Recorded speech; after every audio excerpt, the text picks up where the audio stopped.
बात करेंगे T20 world की। जी हां, कल स्टार स्पोर्ट्स ने एक रिपोर्ट जारी करी जिसमें इरफान पठान की T20 वर्ल्ड कप के लिए 15 जो उन्होंने बताई, उनके हिसाब से जो उनको 15 लगती है वो उन्होंने बताई। और उसमें 15 में हार्दिक पांड्या, शिवम दुबे भी मौजूद थे मेरे साथ, शिवम भी जुड़ गए हैं। और अब से एक हफ्ते बाद, ठीक एक हफ्ते बाद वर्ल्ड कप का स्क्वाड चुना जाएगा। लेकिन उससे पहले सरदर्दी यह है कि शिवम दुबे लगातार जो बल्लेबाजी कर रहे हैं, और शिवम दुबे की बात शिवम से ही जानेंगे कि वो लगातार जो बल्लेबाजी कर रहे हैं, पावर हिटिंग कर रहे हैं, लंबे लंबे छक्के मार रहे हैं, उनको आप इग्नोर कैसे करोगे। और एक रिपोर्ट यह भी आ रही है कि हार्दिक पांड्या की तो परफॉर्मेंस नहीं आ रही, वो बात की बात है, लेकिन शिवम दुबे नेट्स में लगातार गेंदबाजी भी कर रहे हैं। भाई ऑब्वियसली देखो, हार्दिक पांड्या की जिस तरीके से अभी तक जो परफॉर्मेंसेज आई हैं, उसके बाद आपको ऑप्शंस देखने पड़ेंगे। और उन ऑप्शंस को देखते हुए शिवम दुबे से ये बोला गया होगा कि देखिए, अगर हार्दिक पांड्या को जाएंगे तो हार्दिक पांड्या, हाँ जाएंगे, बिल्कुल जाएंगे। उनके बैकअप में अगर आप शिवम दुबे को ले जाते हैं और हार्दिक पांड्या का प्रदर्शन नहीं रहता, तो कम से कम शिवम दुबे पूरी तरीके से तैयार तो रहें। इस वजह से शायद उन्हें कोई मैसेज दिया गया हो कि देखिए आप बैकअप हमारे हो सकते हैं, क्योंकि ज्यादा से ज्यादा एक हफ्ते के अंदर अंदर आपकी टीम फाइनल हो जाएगी वर्ल्ड कप के लिए। तो यहाँ पर शिवम दुबे के लिए आप तैयारी कर रहे हैं कि आप शिवम दुबे को फाइनल करेंगे, इसीलिए अब देखिए वो बॉलिंग भी कर रहे हैं। बैटिंग से तो नो डाउट उनका प्रदर्शन बहुत ही शानदार है। कल भी जैसे उन्होंने 27 गेंदों में 66 रन बनाए, मतलब ताबड़तोड़, लगभग 250 का स्ट्राइक रेट भैया। तो ये चीज आप समझ सकते हैं। T20 में चाहिए क्या? T20 में आपको यही चाहिए कि आपके लोअर मिडिल ऑर्डर में एक ऐसा फिनिशर हो, एक ऐसा विस्फोटक बल्लेबाज हो जो 15 से 20 गेंदों में आपका गेम पलट दे। और वही हम हार्दिक पांड्या की बात करें तो with the bat, with the ball, मतलब हर फ्रंट पे वो फेल नजर आ रहे हैं। क्योंकि लास्ट गेम भी हमने राजस्थान के अगेंस्ट देखा था शिवम की, उसमें हमें उम्मीद थी कि यार हार्दिक पांड्या ऊपर से 3 जल्दी विकेट गिर गए, क्या हार्दिक पांड्या आ जाएंगे, नहीं आए, नबी को उन्होंने भेज दिया। फिर लगा कि भाई नबी के आउट होने के बाद हार्दिक पांड्या आ जाएंगे, नहीं, नेहल वधेरा को उन्होंने भेज दिया। तो भाई हार्दिक पांड्या अपने आप को बचते बचाते हुए चल रहे हैं बहुत ज्यादा। और पहली चीज मैं आपको बताऊं कि गुजरात टाइटंस के लिए वो नंबर 4 पे खेलते थे, लेकिन इस सीजन में आप देखिए कि वो 4 पे भी खेल लिए, 5 पे भी खेल लिए, 6 पे भी खेल लिए, 7 पे भी खेल लिए, और एक मैच में वो 8 पे भी आ गए। तो इतना ज्यादा क्या कंफ्यूजन है हार्दिक पांड्या को कि भाई उनको बैटिंग ऑर्डर ही नहीं पता कि अपना मेरे को खेलना कहां है। भाई सबसे बड़ी दिक्कत यही है ना कि आपको गुजरात टाइटंस में आपका रोल पता था, आपको पता था कि आप यहाँ पे कंफ्यूज, बहुत ज्यादा लॉस्ट नजर आ रहे हैं भाई। कुछ समझ में नहीं आ रहा उनको कि उनको टीम चलानी कैसे है, उनको टीम में किसको कहां पर भेजना है। आपके टॉप ऑर्डर फेल हुए, मिडिल ऑर्डर अच्छा करता है, आप एंड में फिनिशिंग टचेस नहीं देख पाते हो भाई।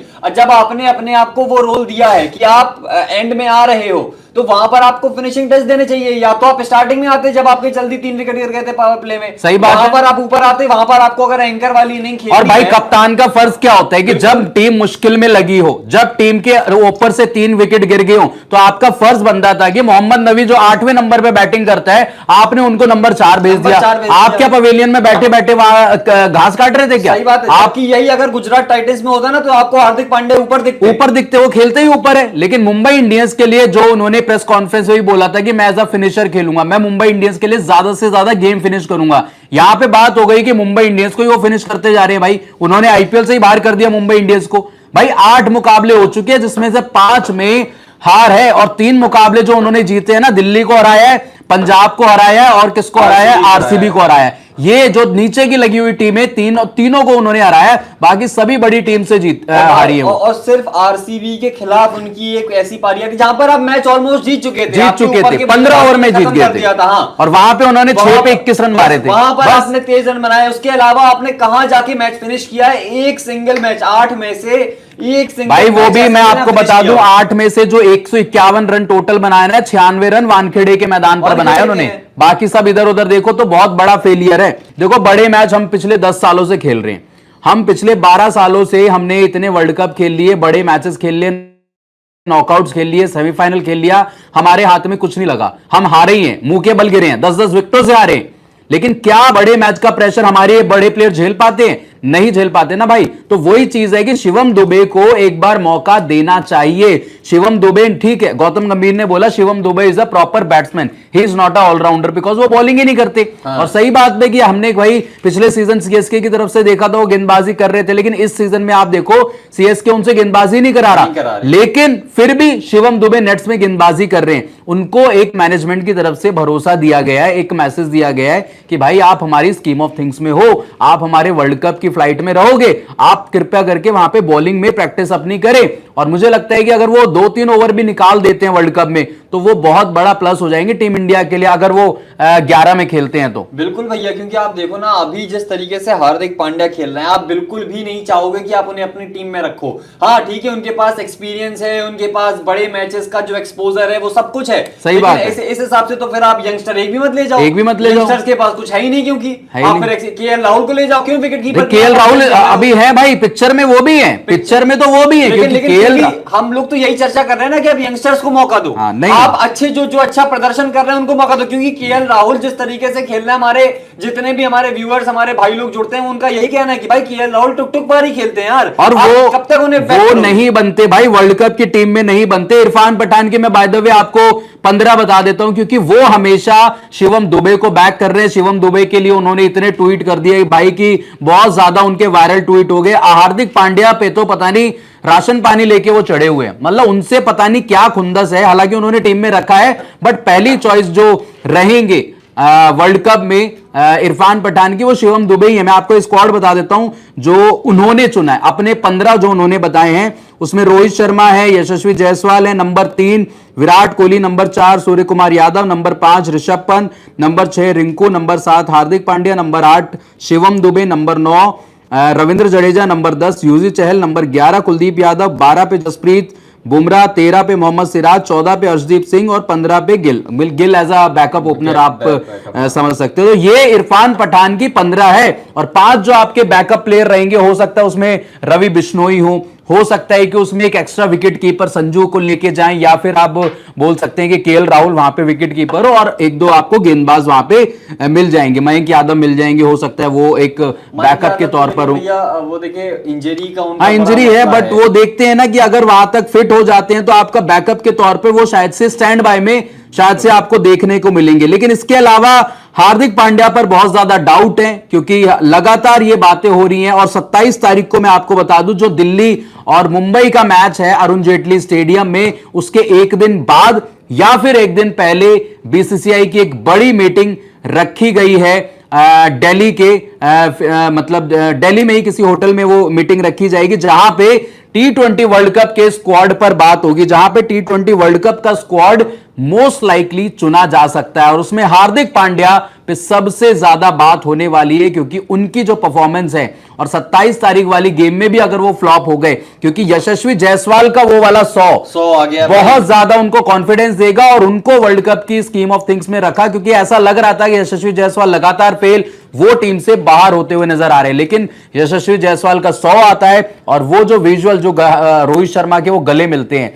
और वहां पे उनका जो कन्वर्सेशन होता है कि मेरे लिए मैच ज्यादा इंपॉर्टेंट है। एक वायरल वीडियो भी आई है उसके बाद यशस्वी जायसवाल और रोहित शर्मा साथ में खड़े होकर मैच के बाद बात कर रहे हैं, और वहां पर यशस्वी जायसवाल कह रहे हैं कि भाई देखो मुझे बस मैच जीतना है, इसके अलावा और कुछ इंपॉर्टेंट है। और होना भी माइंडसेट ये चाहिए, आपका माइंडसेट शतक नहीं होना चाहिए, आपका माइंडसेट 50 नहीं होना चाहिए, आपका माइंडसेट होना चाहिए कि भाई मेरे को मैच कैसे जिताना है। कल जो मार्कस स्टोइनिस ने किया, ठीक है, और जॉस बटलर ने किया, यशस्वी जायसवाल ने किया, इनकी विनिंग कॉज में शतक है, और रोहित विराट का आप देख लो कि उनका लूजिंग कॉज में शतक है। तो कैसे अपनी इनिंग को प्लान करना है, कैसे अपने स्ट्राइक रेट को बेटर करना है, कैसे कैलकुलेटिव रिस्क लेना है, तो भाई इन तीनों प्लेयर ने शतक मारते हुए अपनी टीम की जीत को इंश्योर किया है, तब जाके ये टीमें जीती हैं।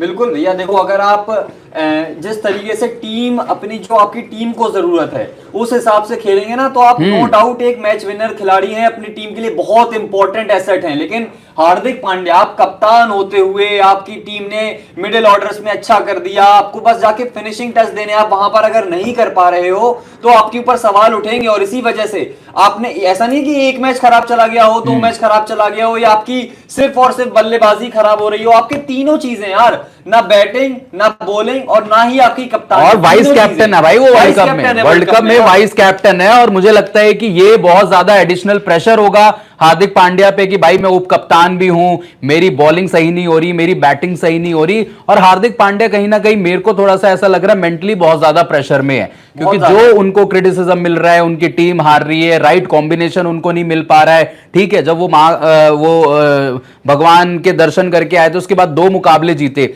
वहां से ऐसा लग रहा था कि टीम को राइट कॉम्बिनेशन मिल गया है, वहां से 2 जीते भी आई, लेकिन उसके अलावा देखिए कि उसके अगले ही मैच में फिर मुंबई इंडियंस की हार होती है और फिर रोहित की कप्तानी, फिर हार्दिक की कप्तानी, ये सारा ट्रेंड होने लगता है। बट हार्दिक पांड्या को भी ये समझना पड़ेगा कि मेरा जो बैटिंग ऑर्डर है, क्या मैं नंबर 4 पे खेल सकता हूं, क्या मैं नंबर 6 पे एज अ फिनिशर खेल सकता हूं। जब तक वो अपने बैटिंग नंबर को सॉल्व नहीं करेंगे, जब तक वो उनका बैटिंग ऑर्डर डिसाइड नहीं करेंगे, तब तक मुझे लगता है कि हार्दिक पांड्या बहुत ज्यादा कंफ्यूज रहेंगे अपनी टीम में। उन्हें अपने ट्रोल्स जो उनके खिलाफ हो रहे हैं ना, जो ग्राउंड पे उन्हें बू किया जा रहा है, अगर वो उस चीज से इफेक्ट हो रहे हैं तो भाई देखो वो तब तक बंद नहीं होंगे जब तक आप अपनी टीम के लिए एक इंपॉर्टेंट रोल नहीं निभाएंगे। सही बात है। जब तक आप अपनी टीम के लिए एक इंपॉर्टेंट एसेट नहीं बनेंगे तब तक वो चीज बंद नहीं होगी। स्टार्टिंग में ठीक है, देखो एक दिन उन्होंने जब पारी खेली, जब वो चौके छक्के मारे थे आरसीबी के खिलाफ ही, तो वहां पर जो क्राउड था वो नारे लगाने लगा था आपके लिए, आपके सपोर्ट में। लेकिन उसके बाद आपने मैचेस हरवाए, आप फिर से जिस तरीके की पारियां खेल के आए, तो वैसे भी देखो क्राउड तो गुस्सा है ही, जो आप एमआई के फैंस हैं वो आपसे गुस्सा तो थे ही, लेकिन उसके बाद अगर आप अपने परफॉर्मेंस से वो आप अपनी टीम को बेनिफिट देते तो कहीं ना कहीं वो चीजें बदलती। लेकिन आप अपनी टीम को भी नहीं जिता पा रहे हो, तो इस वजह से लोग और भी ज्यादा नाराज हैं कि भाई आपने कप्तानी बदल के, आपने कप्तान बदल के उखाड़ क्या लिया, आपकी टीम क्या क्या कर रही है, आप अभी भी अंत में हो, आप प्लेऑफ की रेस से लगभग बाहर है भाई टीम, लगभग प्लेऑफ की रेस से बाहर है। सवाल है मुंबई का राजा रोहित कौन? वीरेंद्र सिंह शेखावत कह रहे हैं कि हार्दिक एमआई के कैप्टन है तो वो बॉलर और बैट दोनों कर रहे हैं, सीएसके दुबे से बॉलिंग क्यों नहीं करवा रही है? वर्ल्ड कप के लिए तो दुबे की भी बॉलिंग देखनी पड़ेगी। बिल्कुल सही सवाल है आपका, और बिना देखे शिवम दुबे की बॉलिंग थोड़ा सा वर्ल्ड कप में उनको ले जाना हाई रिस्क होगा इंडिया के लिए। बट जो रिपोर्ट्स आ रही हैं वो ये आ रही हैं कि शिवम दुबे लगातार नेट्स में गेंदबाजी कर रहे हैं, लगातार नेट्स में 4-4, 5-5 ओवर का स्पेल डाल रहे हैं, और उनको भी अपने आप को बॉलिंग फिट रखना बहुत ज्यादा जरूरी है। और कल जो भाई बैटिंग कर रहे हैं, स्पिन को लगातार खड़े खड़े छक्के मार रहे, लंबे लंबे छक्के मार रहे, आई थिंक यही उनकी एबिलिटी है पावर हिटिंग की, भाई जो गेंद है उसको बाहर कैसे पहुंचाना है। क्योंकि जो वेस्ट इंडीज का टिपिकल ट्रैक है या फिर यूएसए का जो टिपिकल ट्रैक रहेगा, वहां पे स्लोअर वंस, वहां पे स्पिन, थोड़ा सा बॉल रुक के आएगा, फंस के आएगा। उस हिसाब से अगर बोलें तो शिवम दुबे मिडिल ऑर्डर में एक ऐसा लौता बल्लेबाज है जो स्पिन को बहुत अच्छा खेलता है।